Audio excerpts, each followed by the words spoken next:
ಮುಖೇಶ್ ಅಂಬಾನಿಗಿಂತ ದೊಡ್ಡ ವ್ಯಕ್ತಿ ಅಂತ ನಾನು ಹೇಳ್ಬೋದು ಇವರಿಗೆ.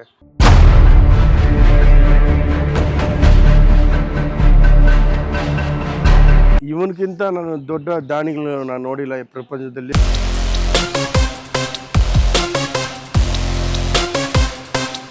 ನಾನು ಕೊನೆ ಆಯುಷ್ವರೆಗೆ ಇವನ್ಗೆ ಸೇವೆ ಮಾಡಿದ್ರೆ ಕೂಡ ಅದು ಸಾಕಾಗಲ್ಲ.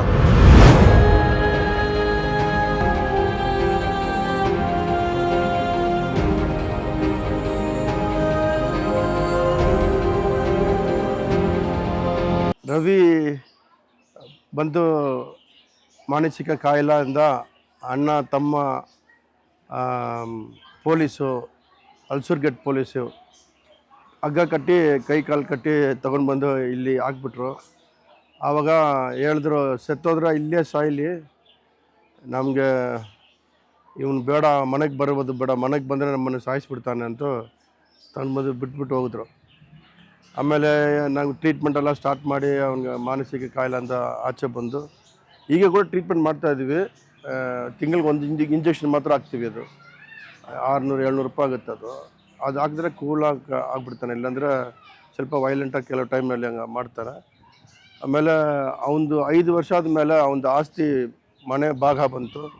ಅದು ಮಾರಿ ನನ್ನ ಕೈಯಲ್ಲಿ ಬಂದು 85 ಲಕ್ಷ ಕೊಟ್ಟು ವಾಚ್ಮ್ಯಾನ್ ಕೆಲಸ ಮಾಡ್ತಾರೆ.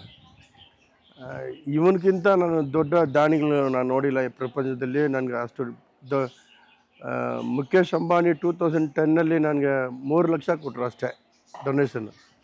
ಆದರೆ ಈ ಮುಖೇಶ್ ಅಂಬಾನಿಗಿಂತ ದೊಡ್ಡ ವ್ಯಕ್ತಿ ಅಂತ ನಾನು ಹೇಳ್ಬೋದು ಇವರಿಗೆ. 85 ಲಕ್ಷ ಕೊಟ್ಟು, ಆ 85 ಲಕ್ಷದಲ್ಲಿ ನಾನು ಒಂದು 4,000 ಸ್ಕ್ವೇರ್ ಫೀಟ್ ಲ್ಯಾಂಡ್ ತಗೊಂಡೆ. ಆ ಲ್ಯಾಂಡಲ್ಲಿ ಬೋರ್ ಹಾಕಿ, ನೀರು ಅಲ್ಲಿಂದ ಈ ಆಶ್ರಮಗೆಲ್ಲ ನೀರು ರವಿದು ಲ್ಯಾಂಡಿಂದನೇ ನೀರು ಬರೋದು. ಅದರಿಂದ ಈ ಪುಣ್ಯಾತ್ಮಗೆ ನಾವು ಏನು ಮಾಡಿದ್ರೆ ನಮ್ಗೆ ಸಾಕಾಗಲ್ಲ.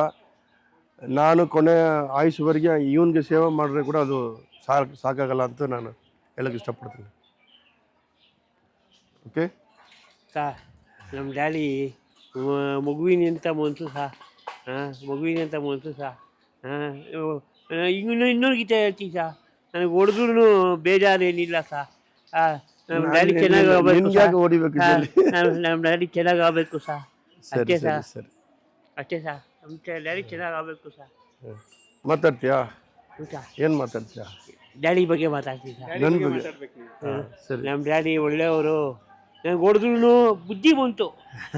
ಹೊಡೆದ್ರು ಬುದ್ಧಿ ಬಂತು. ಆದ್ರೂ ಭಾಳ ಒಳ್ಳೆಯ ಮನಸ್ಸು ಉಳ್ಳವರು. ಮಗುವಿನಿಂದ ಡ್ಯಾಡಿ ಹತ್ತಿಕ ನ್ಯಾಯ ಕೇಳೋಕ್ಕೆ.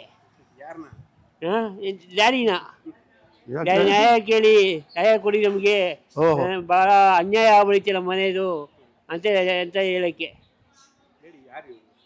ನಮ್ಮ ಡ್ಯಾಡಿ